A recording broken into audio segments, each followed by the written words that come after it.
Yep, we're ready when you are. I'll shut up. It is time to talk about Dust. No one said you had to shut up. Actually, I thought I said that you were running this whole thing. Yeah. Oh, what's that? Good evening, Dusters. And Alicia's going to take it away. Oh That's about what I say every time I start too. Oh no! Welcome. There we go. Another episode of Dust Bootcamp. And if you haven't figured out, as is normal, Greg and Alicia are joining me, and I'm your host, Nick. So we're actually coming to the end of our overviews. Man, it seems like it's been not a battle. Battle seems the wrong word, but it's been a while. Been a journey, getting to this point, because there's just been so much that we've talked about. A lot of very long episodes. I'm sorry. I mean, it's all been really good. I've heard a lot of positive feedback. I guess one note that I will make is that Greg, being human, has made some errors with some of the stuff he said. Oh, yeah. So what I'm going to encourage anyone listening to the show up to this point that's, been putting those marks on Greg's been wrong sheet on the wall that they have. I know some of you have it. I know I do. No. Only about the Rangers. Just about the Rangers. See? Yes. I have a list. But that's... We're not talking about that list. It's whenever he does something wrong and I have to recite the 20 other things that he's done wrong in life. The litany. Oh. Yes. Whoops. We didn't mean to find that trap. The very positive aspect of this podcast and the conversation that we have is that indeed I made some mistakes, and it allowed us to highlight some aspects of our rules that needed to be, how can I say that, either clarified or completely errated. So it's really good. I know that sometimes the conversation gets a little heated on internet because that's the purpose of internet. But the whole point of Dust is chill. Yeah, exactly. But chill, dudes. So and remember, it's these rules are translated. So we have European people translating them into English, and sometimes the verbiage that's used can be interpreted too many ways. And it's definitely true. And there's always those, those risks of things. And I know that I did laugh at one heated debate that I kind of glanced at when somebody started yelling something about, everyone else just needs to learn how to read English and stop trying to twist the meaning to whatever. Because the first thing that struck me was it was written by a non-native English-speaking person to begin with.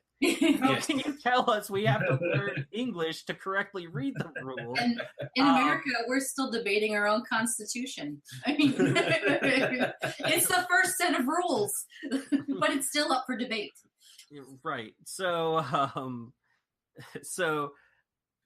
with all that said, this wasn't really just a, pick on Greg. It's more, we are going to do another episode, probably not immediately, or we'll see where we fit it into the schedule. But we are going to do a sort of errata. Greg said it wrong. Probably that'll be the title. Greg said it wrong. Yes. And every time we'll tell the rule that I said wrong, and we will hear the whip on my back. Thank you, sir. May I have another? Yes. So I'm so looking forward to that show. It got a whole lot more interesting now that whips got introduced. Yes. So we will go over that, and now Greg's going to be extra careful as he goes through, because he's gonna be like, oh man, I'm gonna get a lashing for this one. No, it's okay. One. I like the punishment. It's good. Keeps me humble.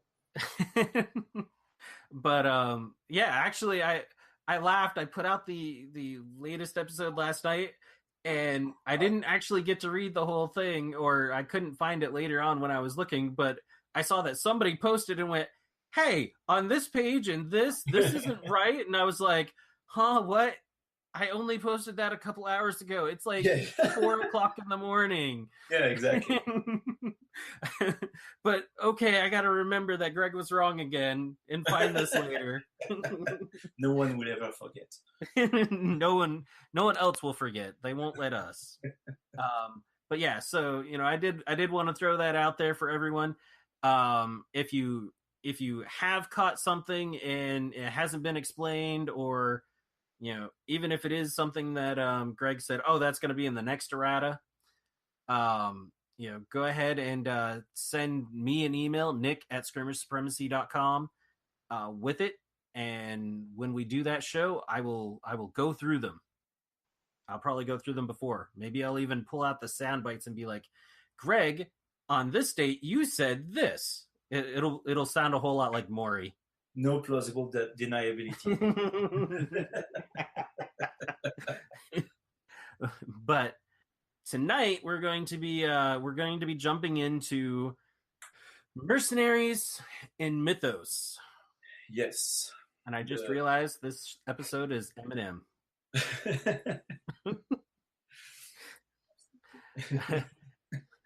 So the Sisters of Mercy, kind of ironic after we talk about dragging Greg through the mud.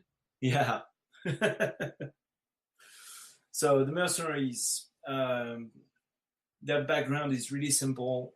The neutral nation organization, which is kind of a third world power at that point in history, decides that they need to have an armed force that they can rent for hire to anyone else.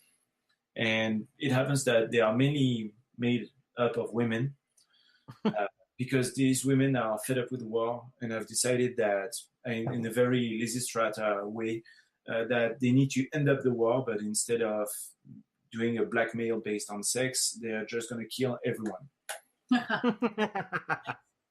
So it's obviously a fun faction.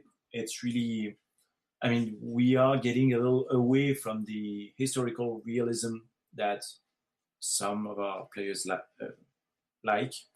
It's a little bit more delirious, both in their attires and their equipment, because we're really talking about an army that is basically stealing stuff on the battlefield to equip themselves because they don't have the fundings that other nations may have for their blocks. I don't know about, because if you consider the fact that you have a bunch of women who don't have somebody leaning over them telling them what to do and how to dress, how would women dress?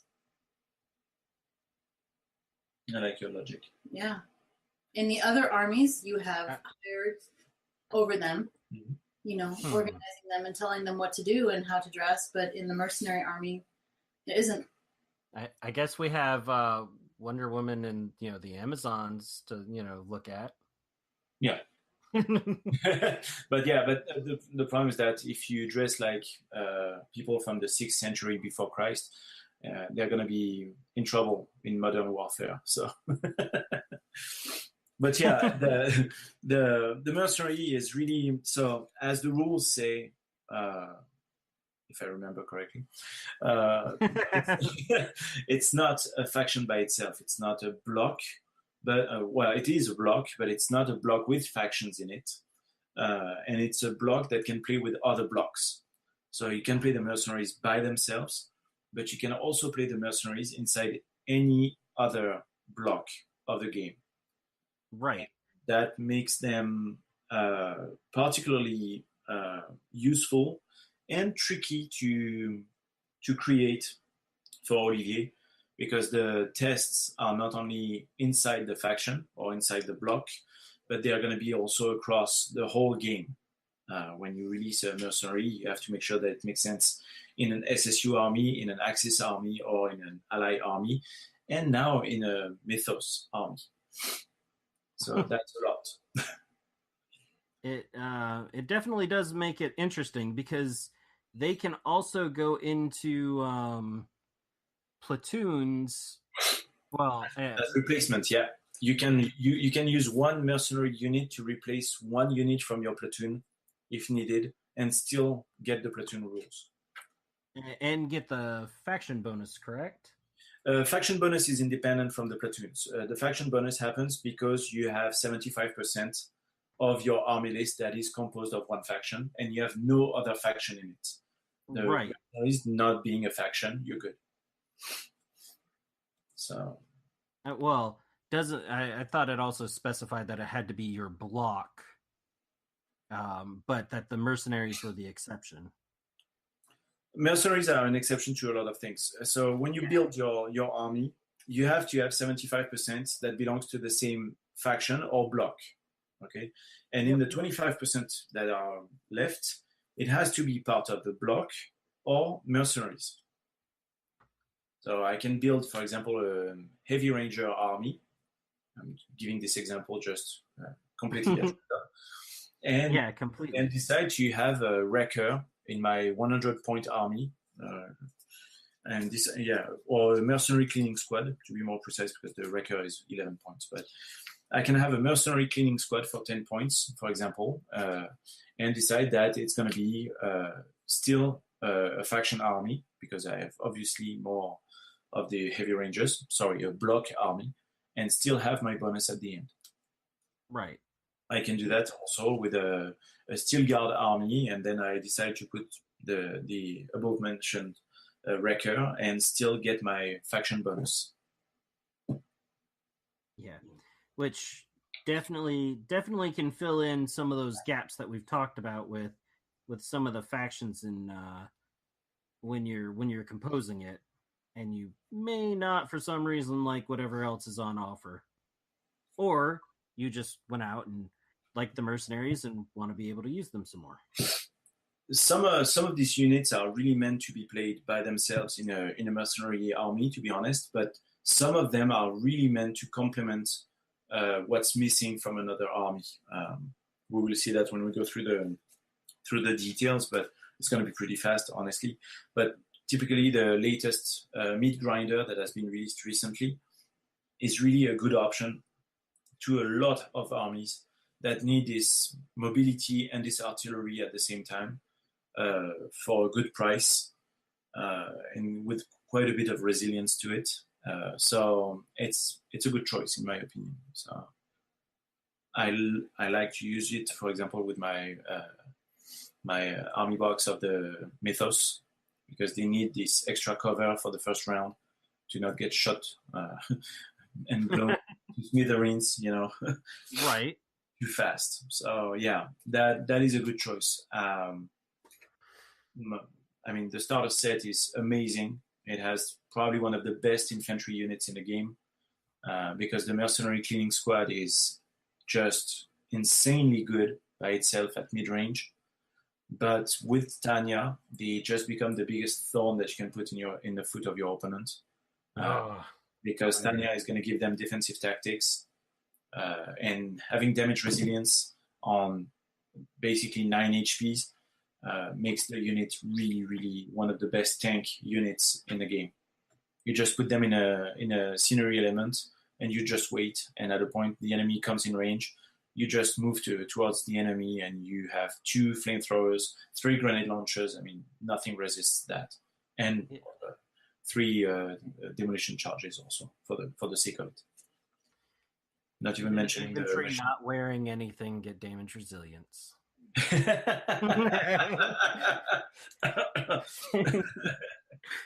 Hint.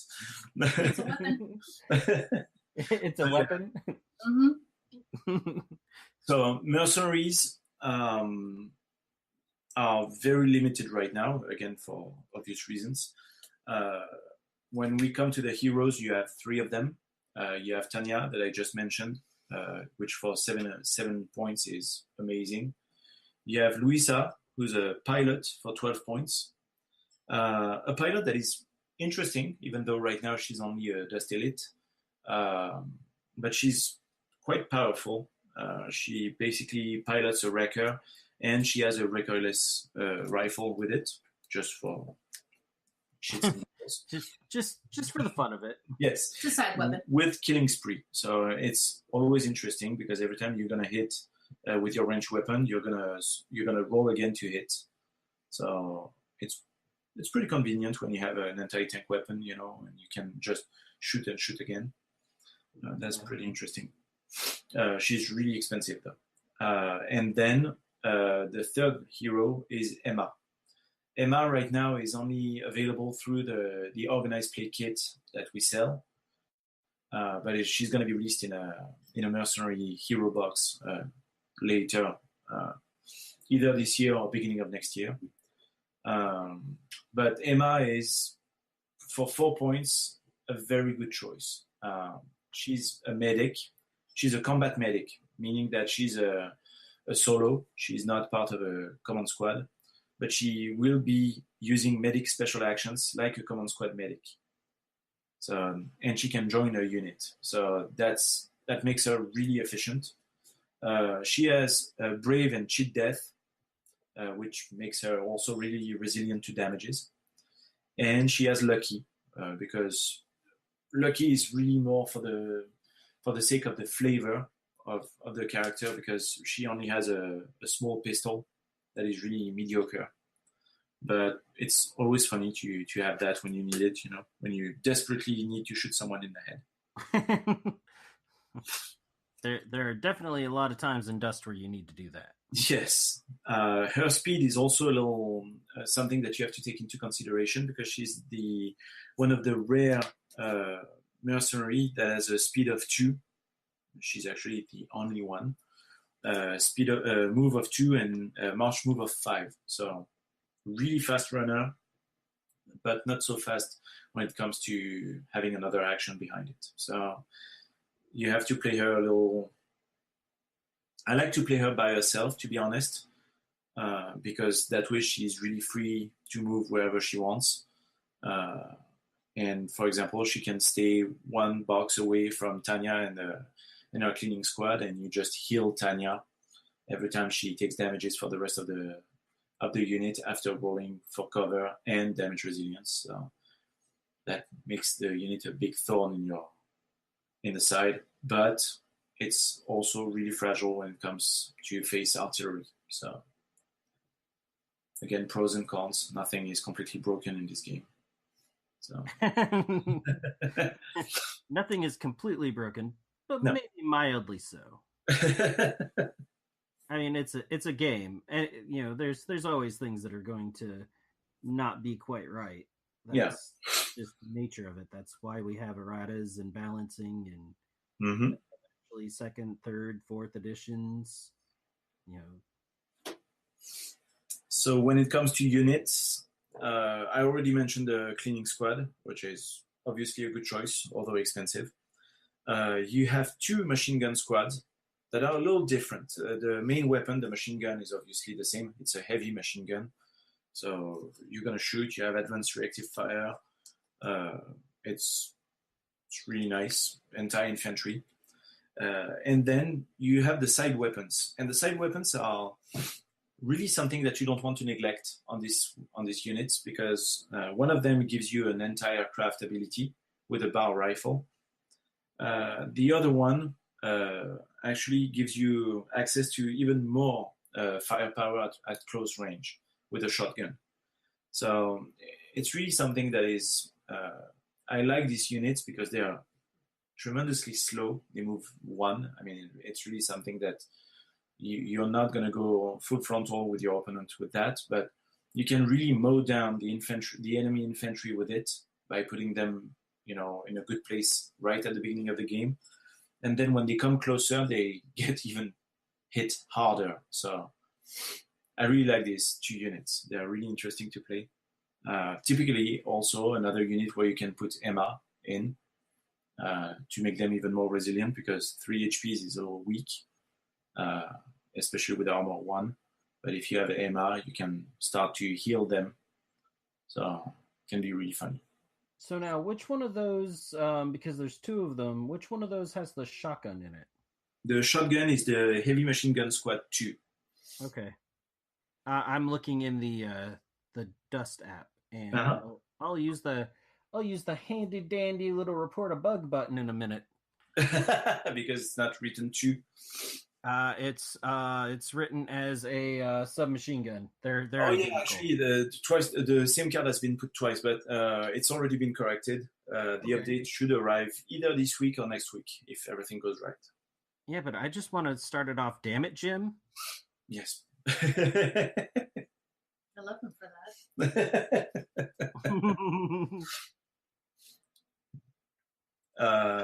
Finally, the last unit that we can mention for the Mercenaries are Justin and Co. 1 and 2. So 1 and 2 because one is winter scheme and the other one is summer scheme, but they have exactly the same stats. So it's basically the same unit. They don't look the same, that's all. And I love Justin and Co. because they move fast. They have mechanic crew, which is honestly less good than a normal mechanic because a mechanic could roll 5 dice and heal on a faction logo. Here, you only roll 1 die per miniature left in the unit, so it's a maximum of 4. And because they're going to die fast, it's often less than that. But they have the mechanics tools, 4 of them, and these are among the best anti-tank weapons, melee weapons that you would find in the game. I guess if they can put one together, they should be able to take one apart. That's the spirit. Each one of them will roll 1 die, and each success will cause 2 damages, whatever the size of the engine. And that is, I mean, I've always had huge success with it because it's a unit that basically everyone neglects, especially when it's not stuck to a very heavy vehicle that it keeps repairing and repairing again. And you have other dangers around you, so you take care of something else and suddenly they're in melee range because they are really, really freaking fast.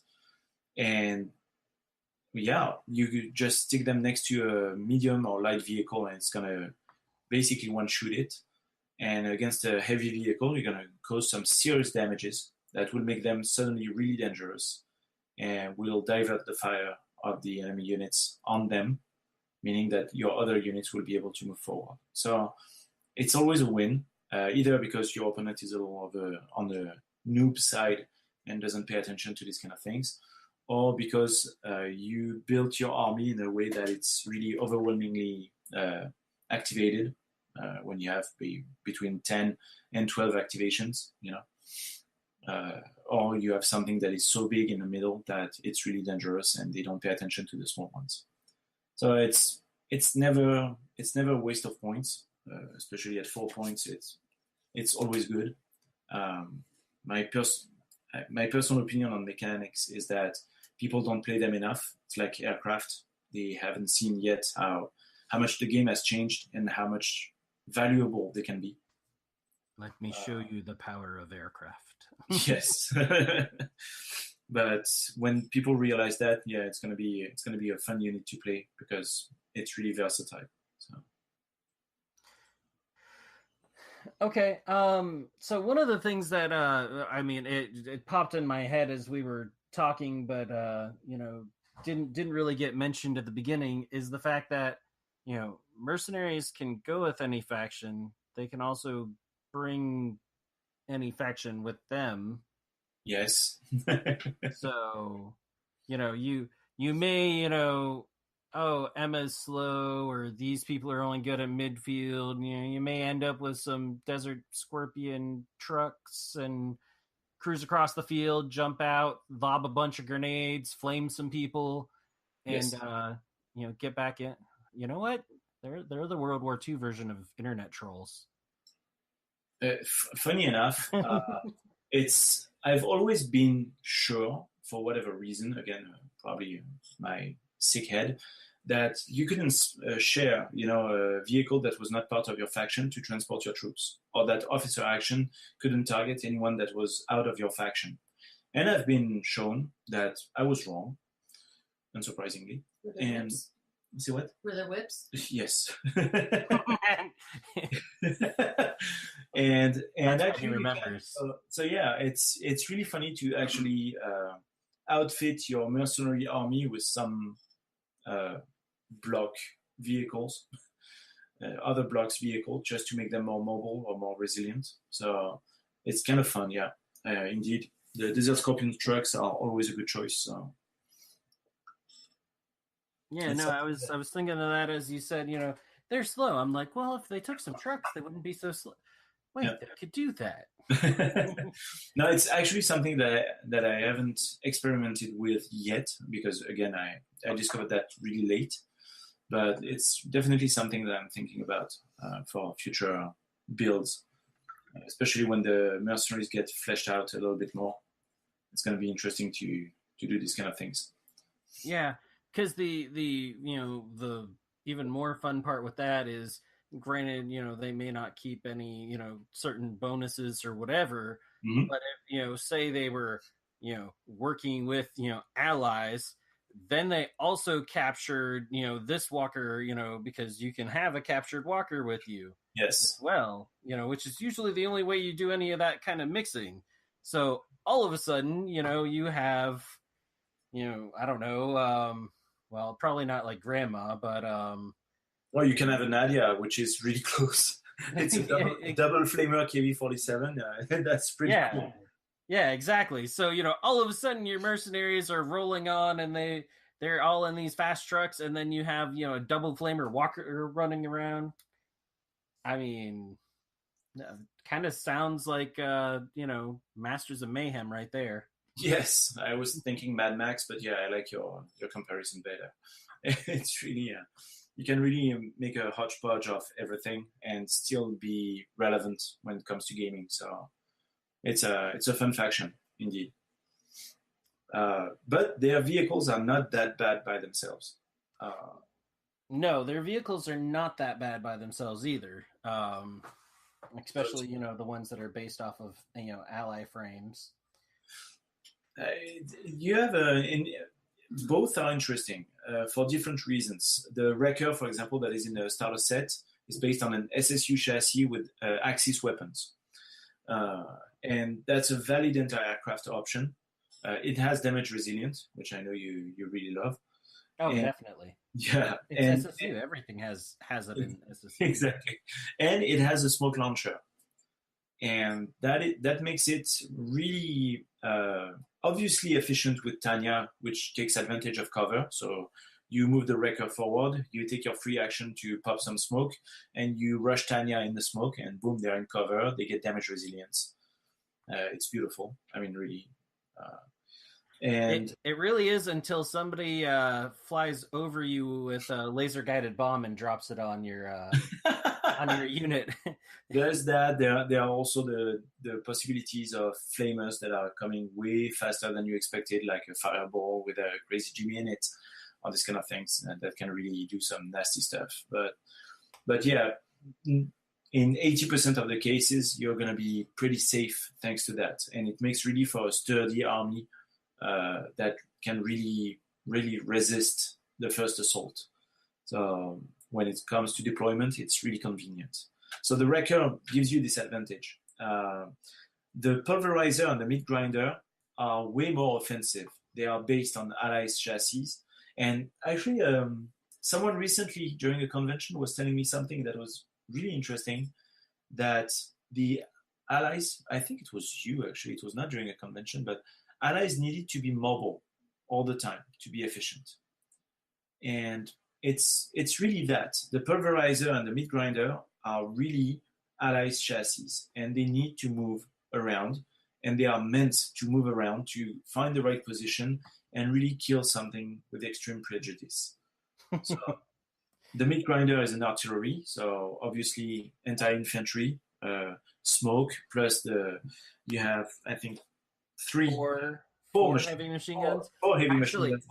And I really like the fact that it has 4 heavy machine guns, because when during the Allies episode, when we were talking about the Recon Walker, which is what this is, they just dropped a mortar in it.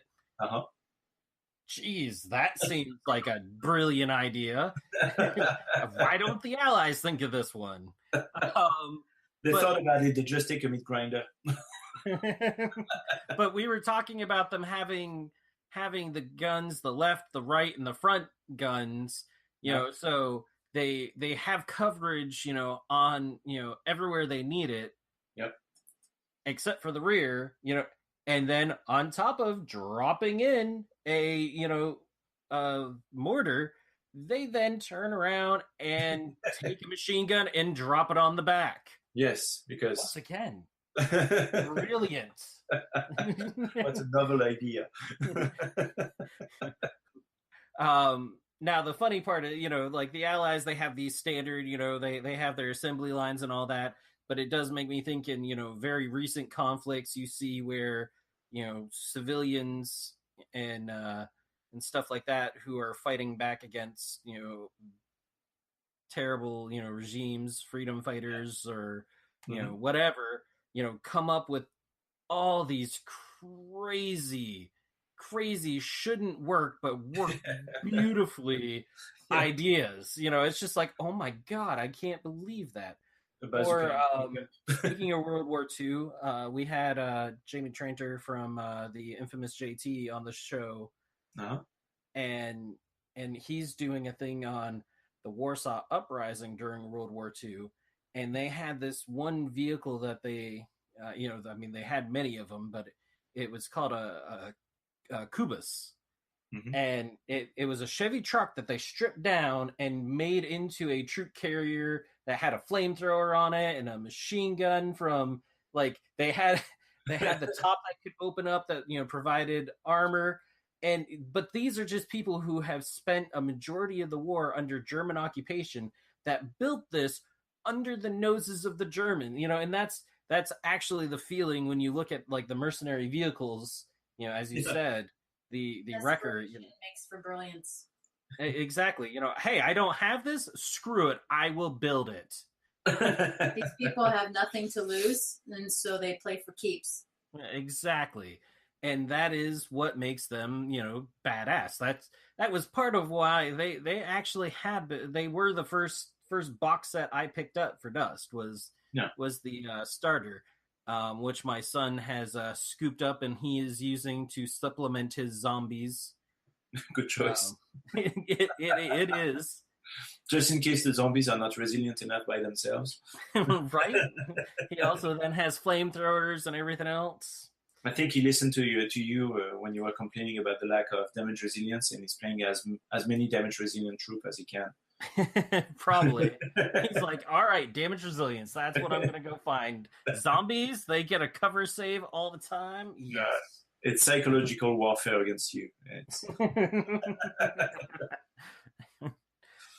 But the second Ally chassis, the pulverizer, this one is, I remember when Olivier sent us the profile, he was almost giggling just about it, because really the engine doesn't, the machine doesn't make sense. But again, it's this, in times of despair, you know, you do what you can with what you have.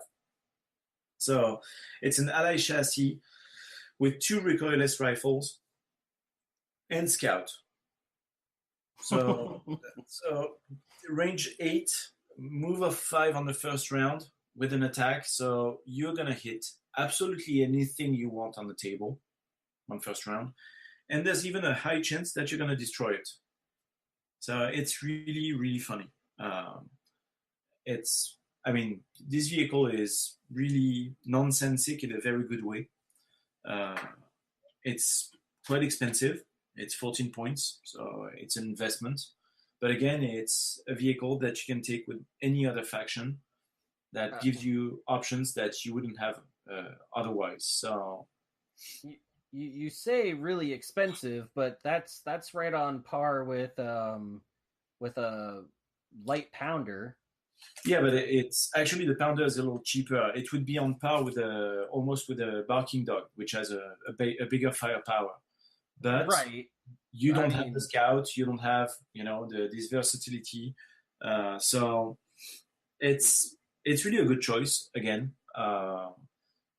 something that when you play mercenaries, when you're going to choose your unit or your units of mercenaries, either because you complete your your block or because you want to play them by themselves, all the vehicles make sense, and all of them bring something to your army, maybe faction or not.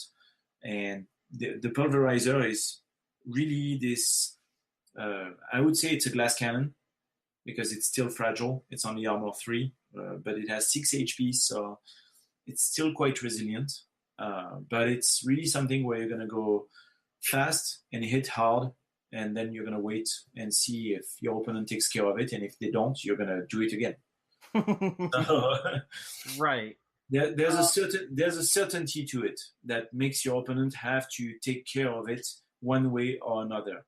So right, and it does have 2 recoilless guns, so that means that 2 chances to shoot, which actually most things that have recoilless guns, you have to fire them all at the same thing.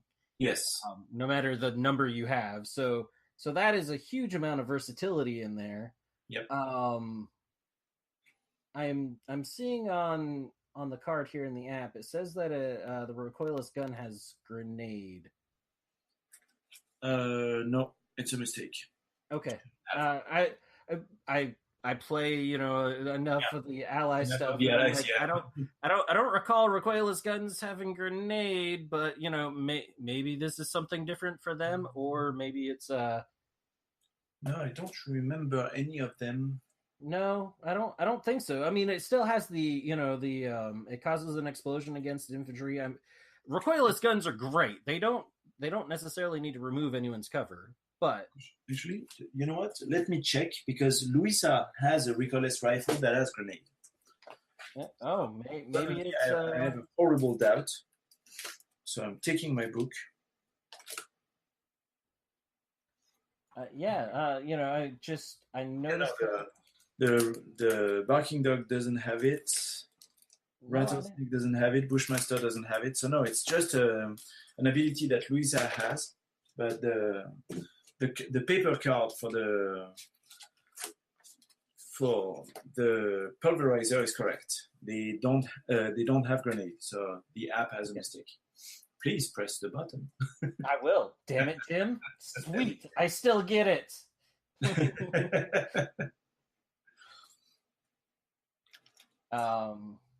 I mean, regardless of if it has grenade or not, that alone is, the recoilless guns and being able to fire at 2 different targets and all that are amazing. Yes, you can really wreak a lot of havoc in any army. Funny thing, we were talking about platoons and replacing one of the units of the platoon by these kind of things. I like from time to time to actually use one of the 2, either the midgrinder or the pulverizer, in a medium walker ally army, because they are still recon Mickeys. Yeah. So that stays in the theme, of it, and that provides some stuff that you don't necessarily have. For example, artillery, which is something that the medium walkers from the allies are missing. So it is quite convenient. It definitely is quite convenient to have. No, during the test of these units, Olivier removed the fact that they were M3. He just wrote on the cards that they were Recon Mickey, actually 4 and 5, but not M3 medium combat walkers, so that they don't take advantage of the platoon, which was an object of sadness for me. Oh, so they did have it, and then they took it away. Yeah, because they are the same chassis, so they could have been called, M3 5, M3E or F, but no. Yeah, I mean, in reality, though, they are still the M3 chassis. They are, but rule-wise, they are not. I don't know. That feels like a gray area to me. He just gave them new names. Yes. No, that's the fun part, is that for example, the Wrecker is a KV-47. Yeah. So you can play a Wrecker in the platoons for the SSU, for the KV-47, either the Wolf Pack or the Smersh platoon.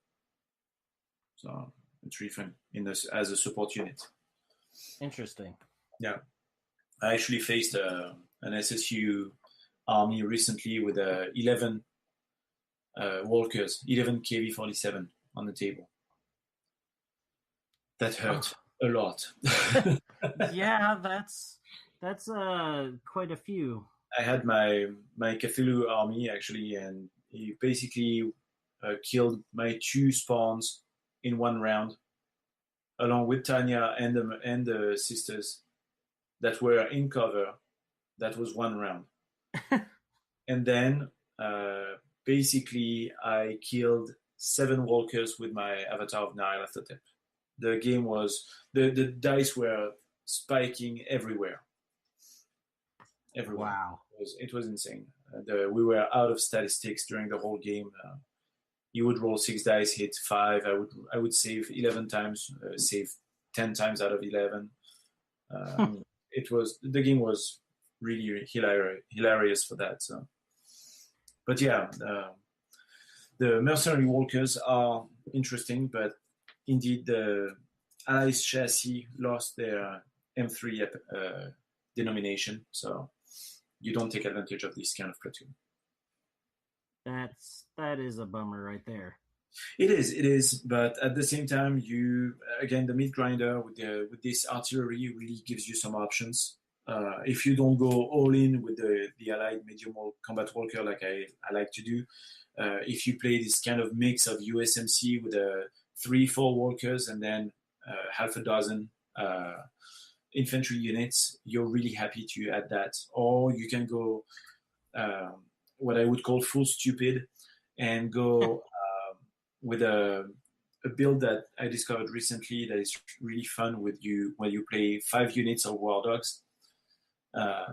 And you just use the meat grinder to give them cover during their first round. And so you have these dogs running forward towards you, and they are in cover, or they even have line of sight blocked, and it's really convenient. So yeah, it's interesting. Yeah, that would be amazing. Yeah. I actually just picked up my my first set of war dogs this past weekend, so yeah, haven't actually gotten to use them yet, but they will be biting some dirty commie scum sometime soon. Excellent. Maybe even some fascists. Who knows? They're like their meat red. So yeah, that's for the mercenaries. I didn't mention. Well, sorry, I forgot one hero that has a weird history. Silence, which is a sniper. For the moment, it has been released only as a limited edition for a European event a couple of years ago. And for technical reasons, this limited edition will remain a limited edition because the molds have had an accident and the miniature will have to be resculpted. Oh, man. Yeah, that is devastating. It was. It's a little bit of a shame because the miniature had a lot of charisma.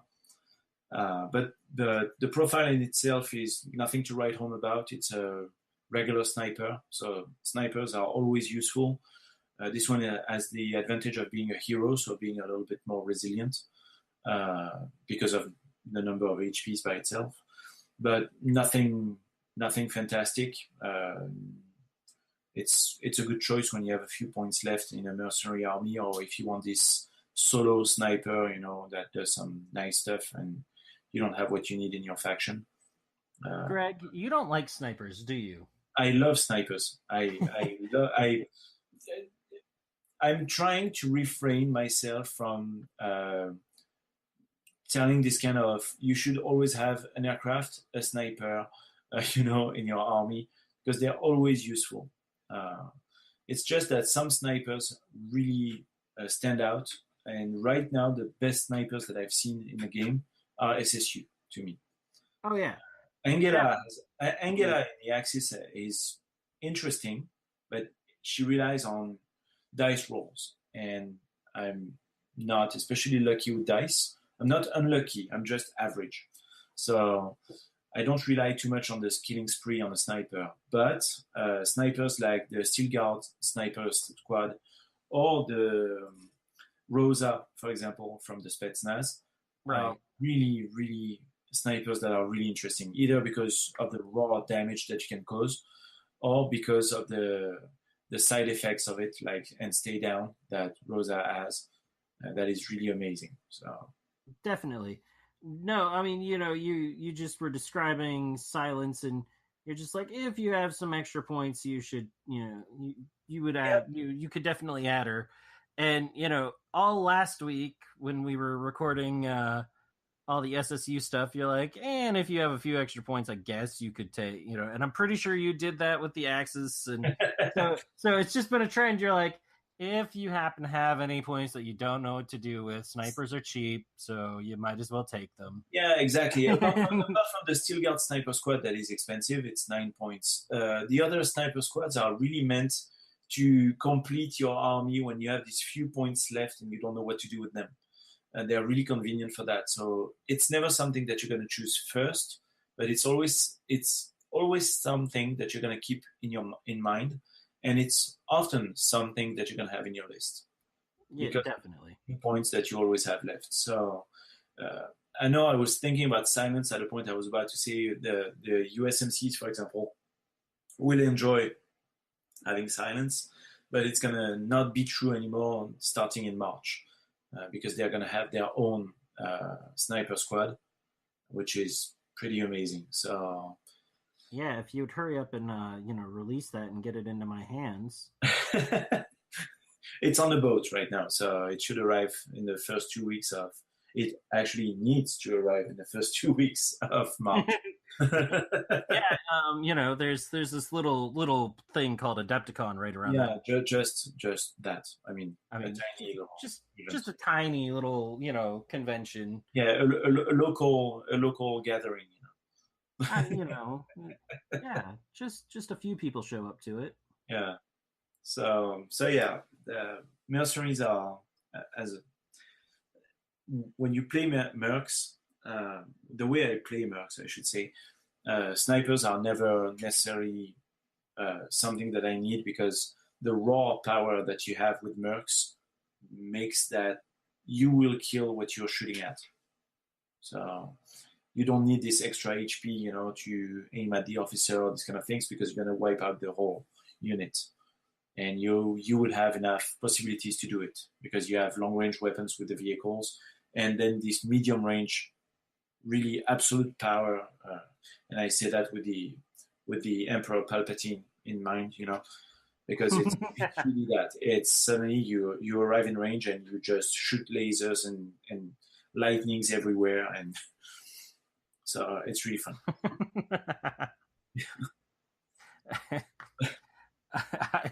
Sorry, I just had a picture of what I gave Tim for his birthday, and it's a picture that we found in just like a big poster picture, but It's got like 3 different giant cats shooting lasers out of their eyes, a bunch of like octopus tentacles reaching out from the sky, it's just a whole bunch of craziness. And so when you said, they're shooting lasers everywhere or, lightning everywhere, that's all I could think of was these cats shooting.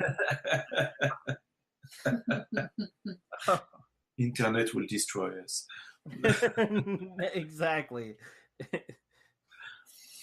But yeah, I guess before this episode airs, I got to try and find a silence that somebody's selling before they know that the molds are. Yeah, good luck on that. Yeah, I know, man. These damn Europeans are savvy. Yeah, I guess the good part is I can just fly over to Europe to pick it up. I don't have to pay shipping. That is nice. So now the Mythos. Yes, Mythos. Oh, I forgot that.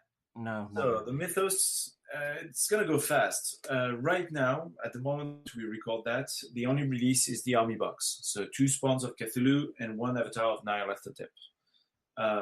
At the moment, it's gonna be broadcasted.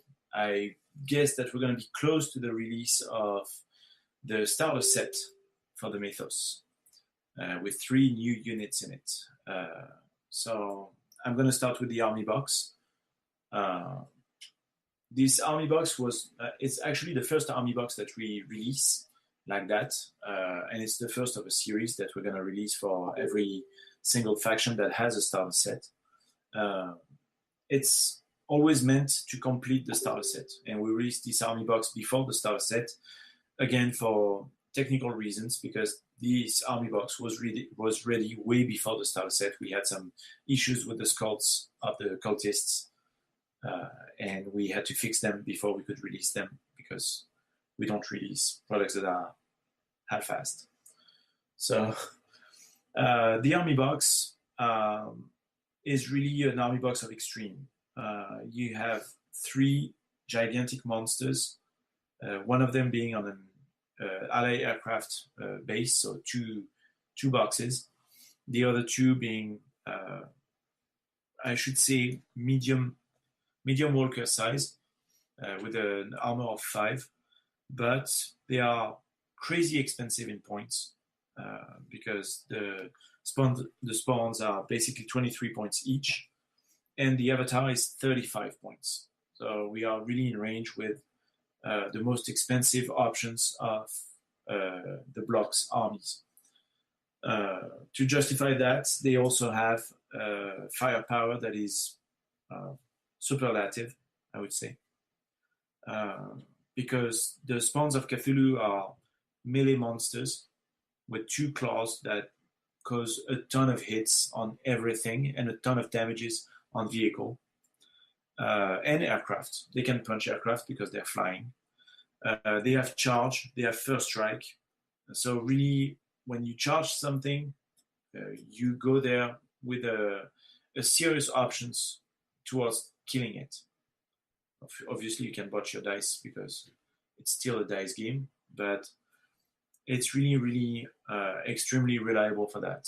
And it has also 9 HPs to boot. So armor 5, 9 HPs, it is really rare that you're going to lose it all at once. The only time it happened to me was, as I mentioned it, with the KB-47 platoon, because reactive attacks with the Nina will not be nice to your Cthulhu spawns. So it can cause 5 damage per missile, and you're going to shoot 2 of them. So that's one of the examples where you're going to lose your Cthulhu spawns really fast. They're moderately fast, flying +3 move or 5 march move with charge. You're going to charge all the time anyway because you don't have any ranged weapon. So it's really simple to play. The fact that it's also a Mythos creature, which is a new ability that says that basically you cannot be suppressed, you cannot be healed, you cannot be repaired. That makes really for creatures that you're going to throw really fast as possible in the face of your opponent and destroy stuff as fast as possible. The only flaw really of this unit, the spawns, is that they are going to be, if you leave your opponent enough space that they can shoot at it for 2 rounds, you're going to lose your spawns, and that's really a problem.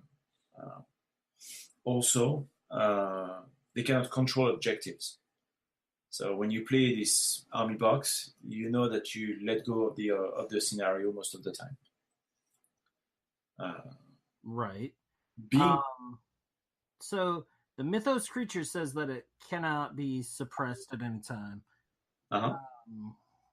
So I'm trying to remember, because now it was back in October. What the Mythos has a faction or a platoon bonus. Yes. So this army box has a platoon bonus that says that it cannot be targeted by a sustained attack. Oh, okay. That's See, I was trying to remember, what the what it was. That's the other vulnerability of the spawns of Cthulhu by themselves. If you just play one or two by themselves like that without the platoon, is that indeed a good sustained attack can really, really damage your spawns really fast. Yeah, I think about, for example, a strong point with a double Tesla cannon or a double laser would really, really damage your stuff really fast. So you have to be careful with that. Happily, the platoon is here. So as long as the avatar of Nyarlathotep is on the table, your monsters are immune to sustained attack. And that gives some comfort to your army. It definitely does, because yes, taking away sustained attacks is amazing. Yes. Though I didn't end up being victorious, having that ability definitely saved me when I was facing off against a bunch of heavy allied stuff when I was trying them out. Yeah, and you also do not forget that when you tried it, your opponent built his army list really towards the extermination of your platoon. So it was a lot of heavy vehicles with a lot of heavy weapons. So it was really meant to cause damages really fast. So right, and I can blame my son for that, because he had taken that same opponent and beat him pretty badly with it. Oh yes, just a little bit before. Yeah, so that was quite funny to see. The Avatar of Nyarlathotep for 35 points, armor 7, good move 3/5 also, but not flying. And this one is a range monster, so armor 7 with 11 HPs. So it's the most HPs that you can have in the game right now. Mythos creature also, leader of the platoon, meaning that if the avatar is lost, you lose the platoon advantage. So it's really important to take care of him so that he stays on the table.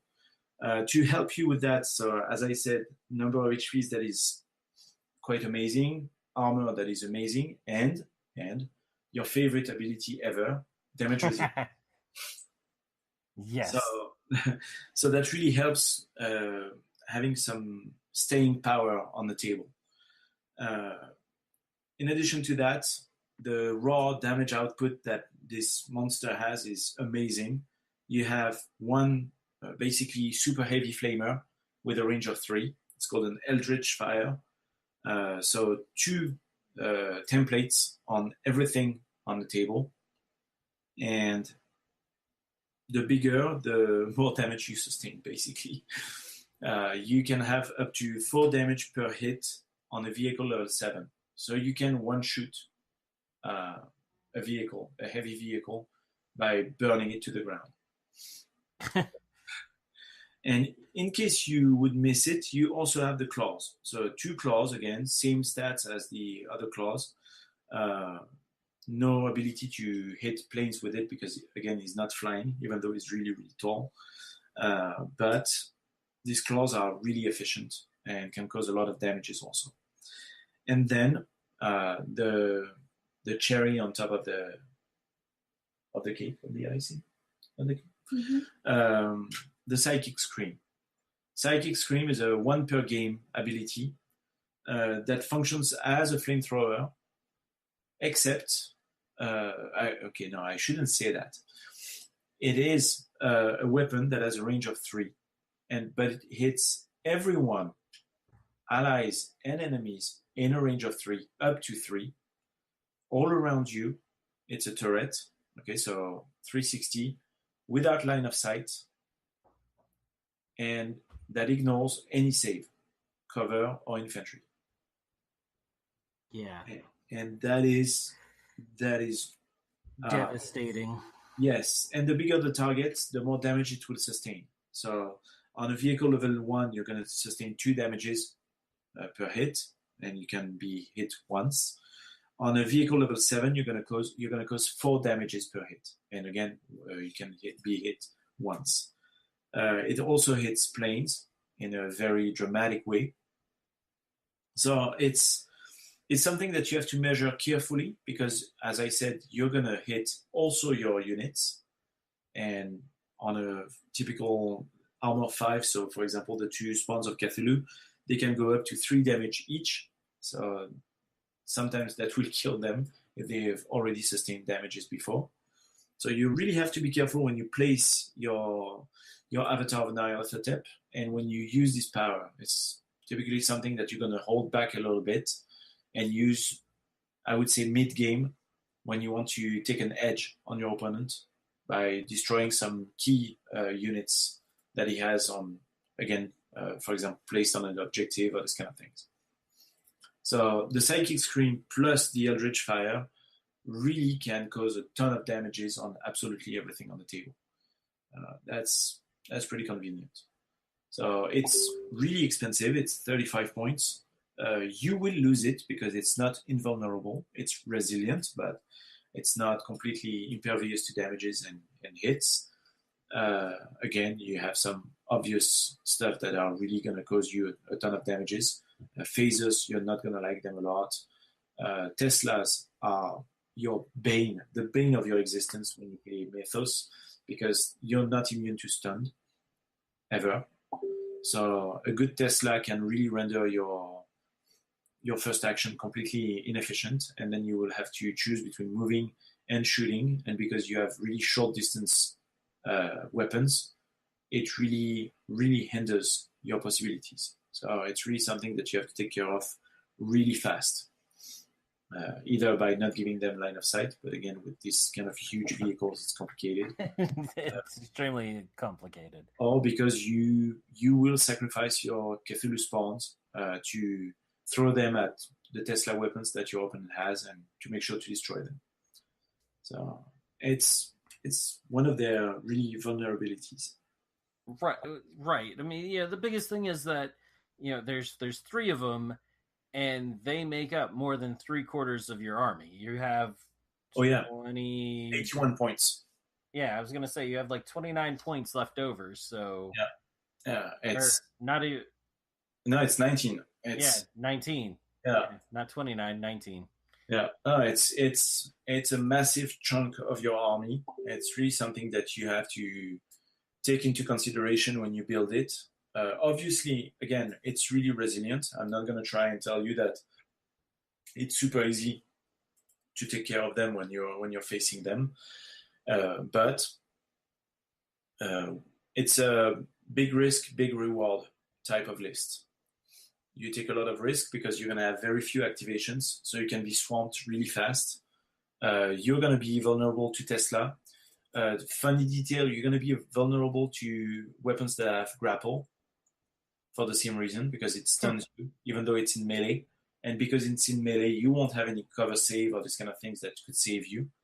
So some SSU walkers have that. The dogs, the USNC war dogs have that. And it's really funny to think about your gigantic, super scary monsters being beaten at the ankle by tiny puppies, that just hold them there and say, nope, you don't move, up. And more aggressive than you. So it's the poodle of war. Poodle of war. I like it. That's the right level of cheese right there. Exactly. So I now need to convert one of the war dogs into a poodle. Just need a little bit of cotton all around it, and it makes a nice fluff. Exactly. Really easy to make. It is the poodle of war. Poodle of war. So that's for the Mythos Army box that is already released. Now, to not have our friends from the Dust War journals lie, we're going to preview some stuff. Yes, because they spoke highly of this show, and they made sure to point out anytime Greg shows up on any other show, on any other podcast, he's always dropping something new. So the starter set has been built with 2 objectives. First, a platoon by itself, like any other starter set, but also to be fully compatible with the army box in order to make a 100-point army. So the starter set has 1 hero and 2 units. It doesn't have any vehicle. For one good reason is that you already have 3 basically vehicles in the army box because the monsters are vehicles. So the starter set has as a hero Lilith, which is a hero with 2 miniatures. One that is a normal cultist priestess with a knife and a machine gun. I should say a submachine gun, an old weapon.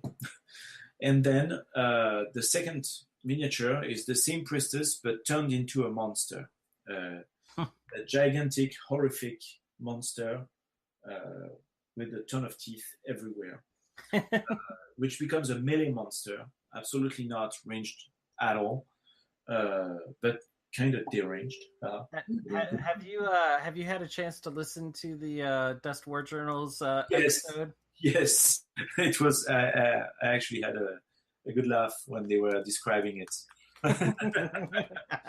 Yes. Yeah, it's close to that. But but yeah, Lilith. I don't. Alicia, did you have a chance? No, to listen to and now I'm really curious. Yes. I have 2 men laughing very hard. They basically described it as a gigantic vagina with teeth, which is really close to the idea. So it's a weapon. Yeah.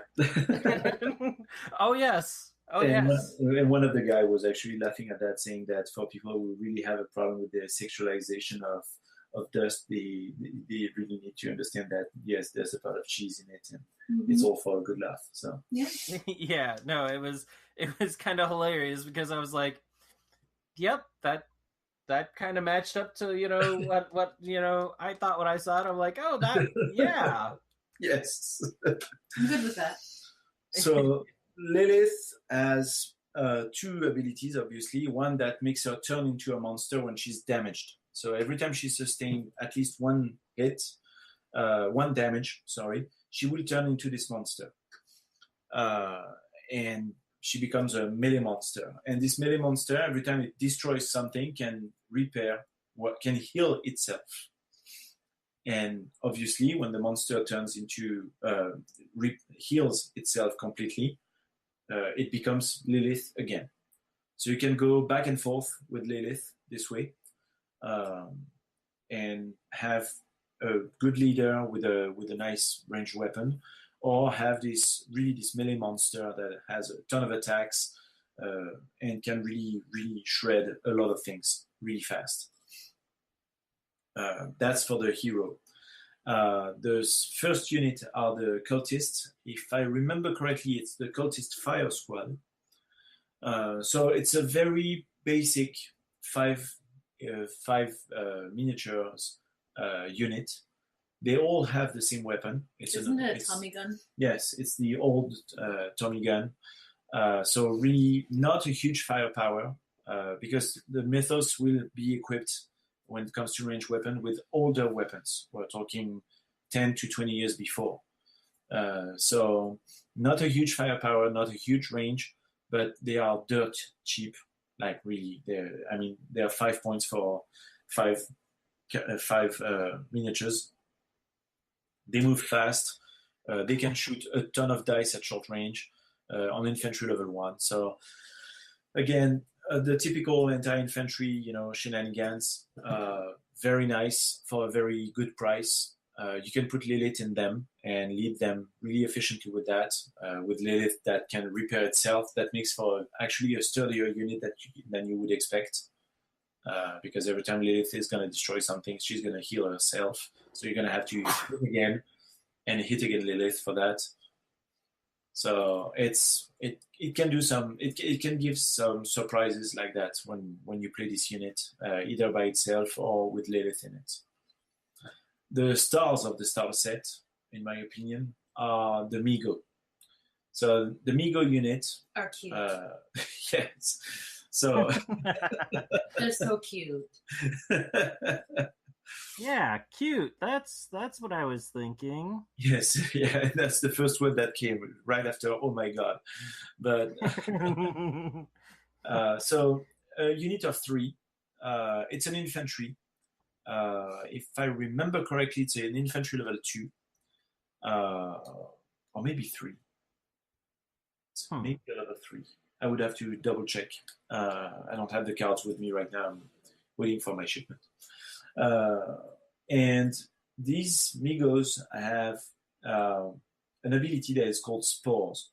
And it's a new ability, and it's basically the baby version of the Psychic Scream, meaning that it's going to hit everyone in range 1 around them. So you're going to move this unit. They have very powerful melee weapons. Their claws are amazingly strong. So once they're in melee, you know that you're going to wreck some stuff.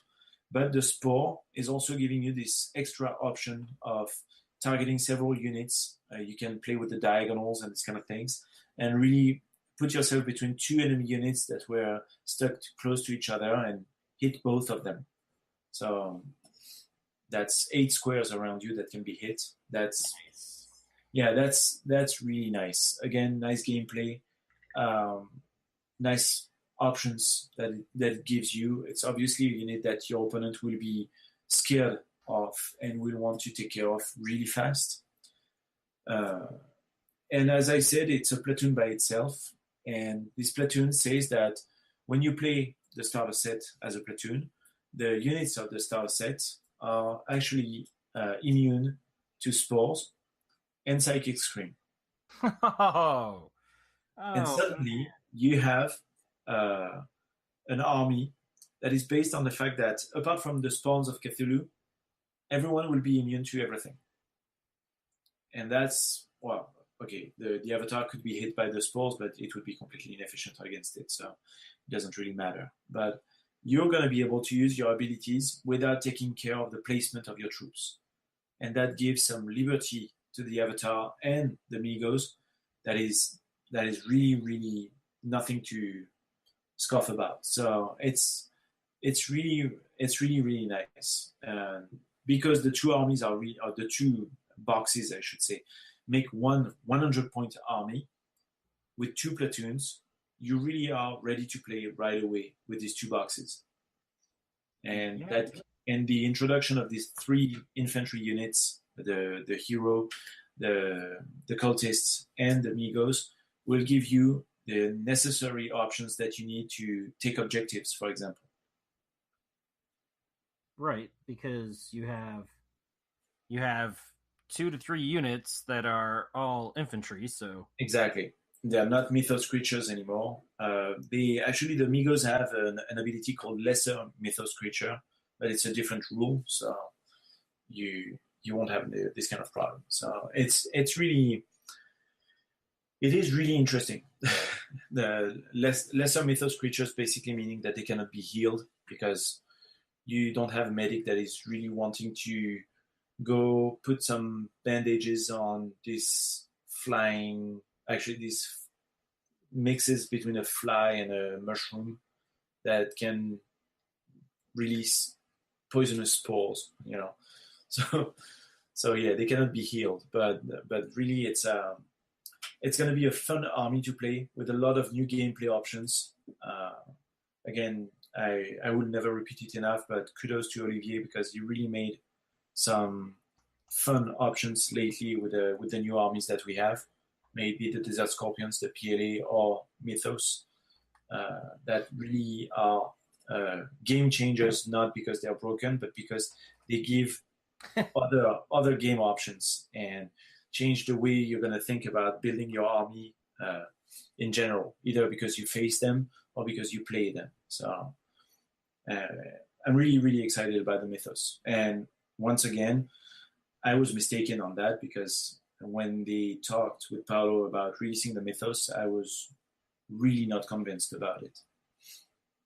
So, well, I could understand that it's a totally different approach to the entirety, the entire game. Yes. So you're bringing in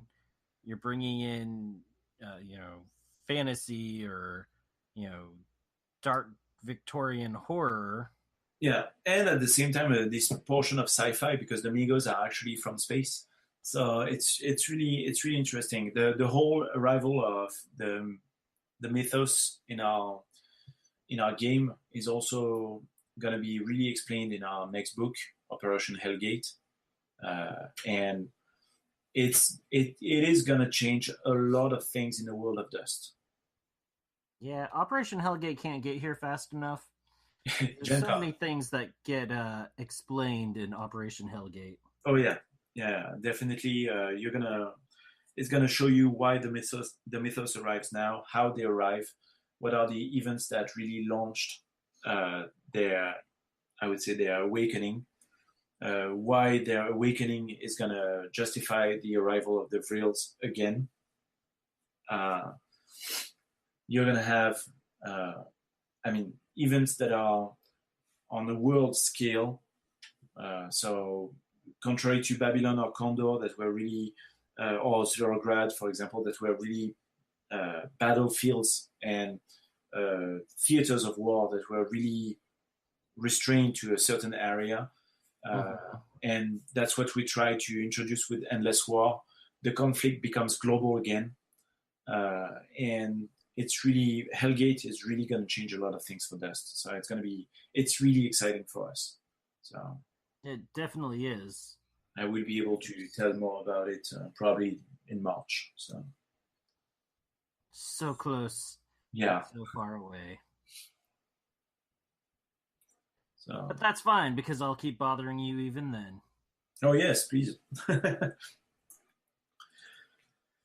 So that's all for the mythos right now. We will obviously have some other units, but right now we are, for example, testing the cultist Saboteur Squad and a few heroes like Rasputin or Ekaterina and a saber-toothed tiger. Yes. It is too soon to talk about it. Right now we are testing the platoon for these heroes, and the platoon is insane. So in this time in a very Lovecraft way. So we're trying to balance that a little bit, but it's going to be interesting.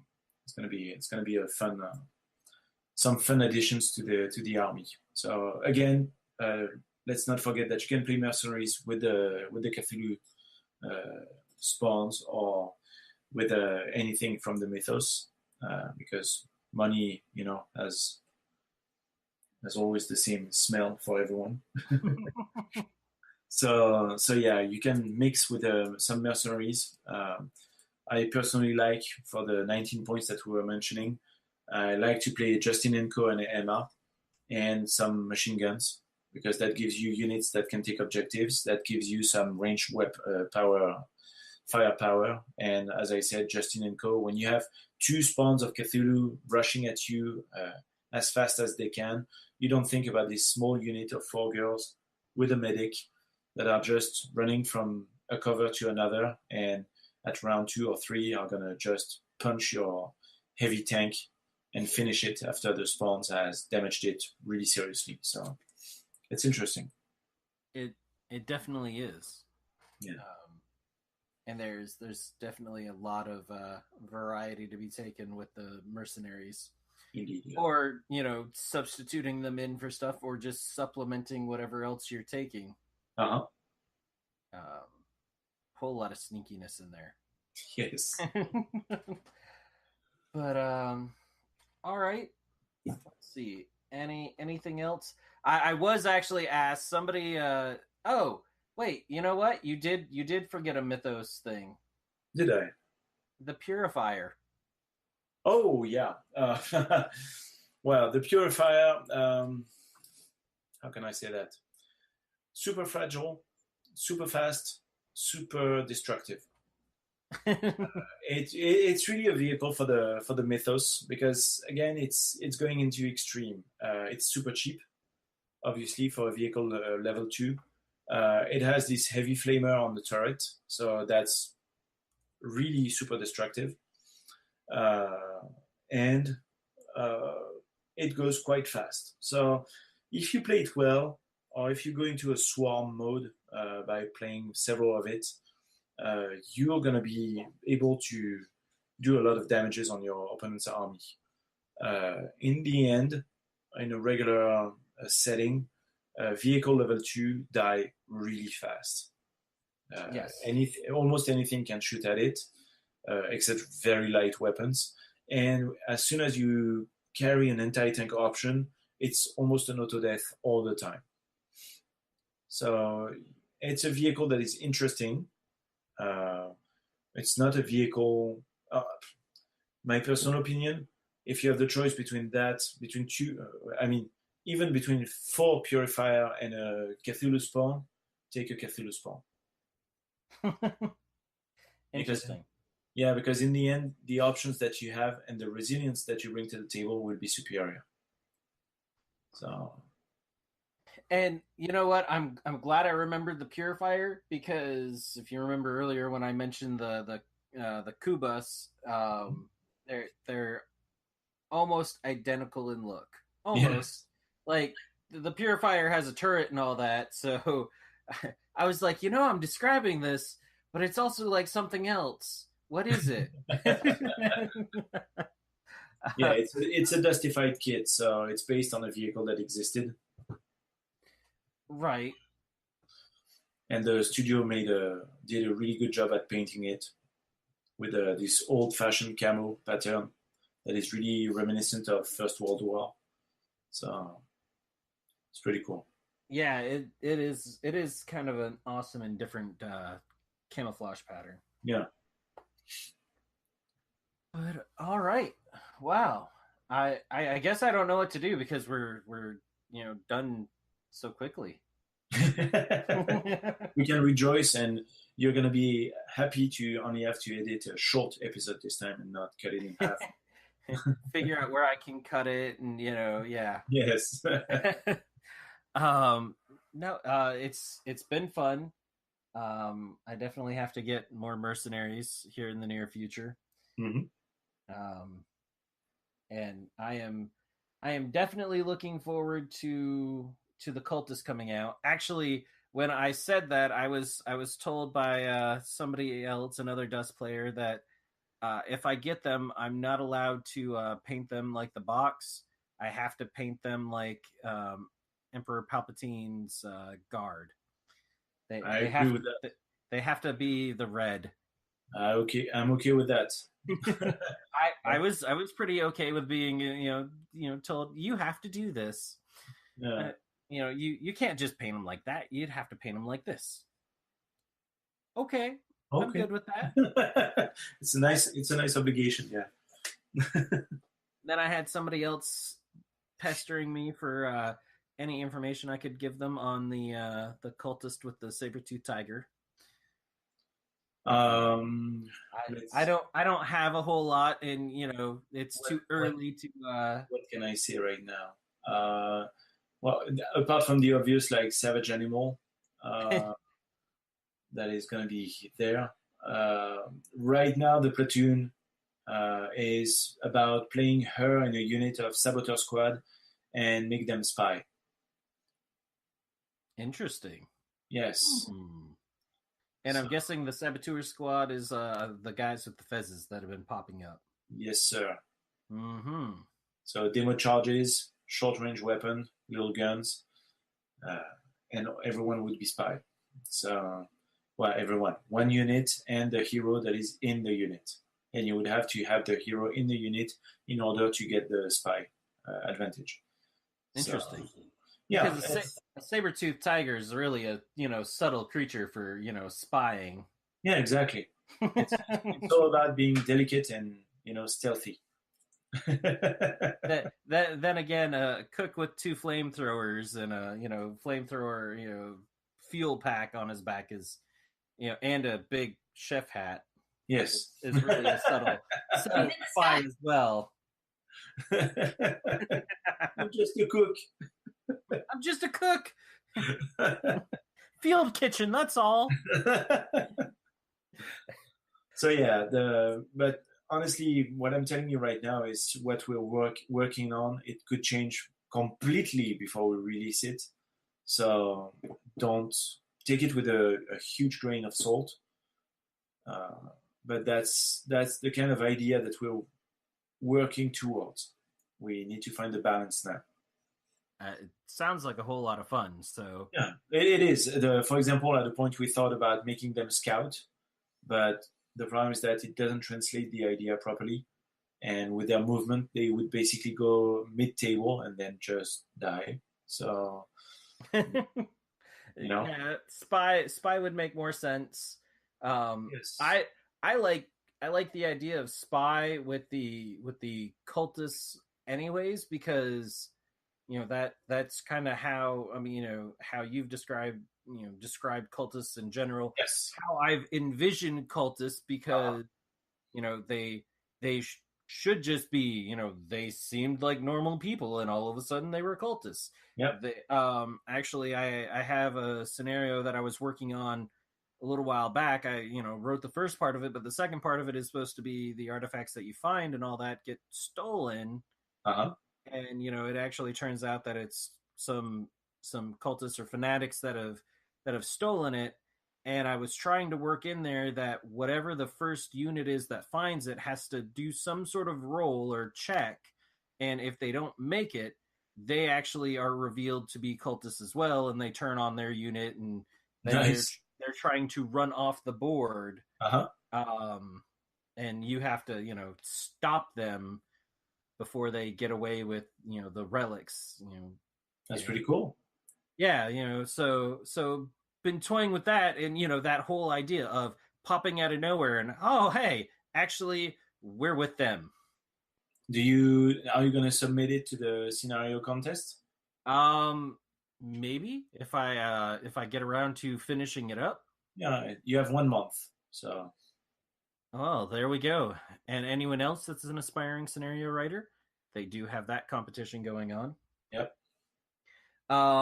I also have realized that, we've never said, hey, go to the Dust USA site. If your local retailer isn't carrying it, you can get all your Dust needs from the Dust USA site. Oh, my that's because my first reflex is always to say, go see your LGS. Your local definitely store will always be your first choice. We are a distributor, first and foremost, which means that our job, our duty, and our mission is really to work with retailers. It's to spread the good word of Dust. Yeah. So, I mean, obviously we have a website because some people are too far from an LGS, or their LGS doesn't want to carry Dust for whatever reason. It's completely understandable, and it's okay. But really, in the end, the more LGS we work with, the better for everyone, because and it firsthand because you have this awesome, these awesome stores in your vicinity. Yes. that are working both with us and are doing a great job. So building a community so there's more people to play with. Exactly. Yes, and we're working on building the rivalry between the two communities because one's on the north side of Atlanta, the other's on the south side of Atlanta. So there's already a rivalry just built in. So you need a biannual derby, a tournament organized in each shop where everyone goes, play a whole day, and with a championship by team, and you make a total of the points, you tally the points for everyone, and in the end, it's always a shop team that wins. Oh yeah, no, actually that was one of the first things, because I've been helping down at Discover Games run a couple of events, getting them going. Yeah. And that was one of the first things I walked in and said is, once you get your community going, we totally have to have store versus store tournaments. Oh yeah. And alternate back and forth so that, we can always say this store is better. Yeah. Whichever one that may be. It'll be Gigabytes. But between Gigabytes and Discover Games, you really are lucky in Atlanta right now. So Dust is definitely on the up and up. Trophy to fight over. Oh, I would. That keeps handing from store to store, if back and forth. If they organize it, I will make a trophy. I already have the idea. There we go. And since I know Alan likes to listen in on all of these, I know he'll be pushing this even more. No problem. But all right, awesome. Any last minute additions? Yes, but not about the game by itself. But if this podcast releases before Adepticon, we will have a tournament there where you will be able to play against Paolo and Olivier, the two creators of the universe and the game. So that's going to be fun. And we actually managed to get an extension of the tables for us. So we have more available seats because we were complete. And now we can actually add more people.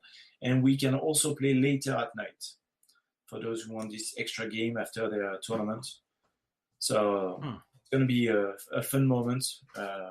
We also have a Patriot Challenge that is going to be organized where all the Patriots are going to face each other in a championship-style tournament where with a direct elimination. Every time you lose, you're discarded, and you only have one winner. So yeah, we're gonna have a lot of fun. Cage fight. Cage fight, yes. It's a Highlander. Bring the baby oil. Whoa. This whips, baby oil. I mean, this episode is getting quite interesting. So yeah, we're gonna have that. So don't forget that. We have the scenario contest that is ending in 1 month. So don't forget to submit your scenarios. Brian is actually receiving quite a bit of them lately. So the sooner you send them, the better, because that gives us more time to start reading them and stuff like that. And then we obviously have the Endless War campaign, where you have a new scenario from time to time. And you can sign up on endlessworld.dustusa.com. So that's pretty much all. Awesome. All right, folks. Well, that'll be the end of this episode of Dust Bootcamp. I want to thank Greg and Alicia for taking time out of their busy schedule to for helping with this production. It's always a pleasure. Yep. It definitely has been. And we will catch you all on the next episode. Until then, stay dusty.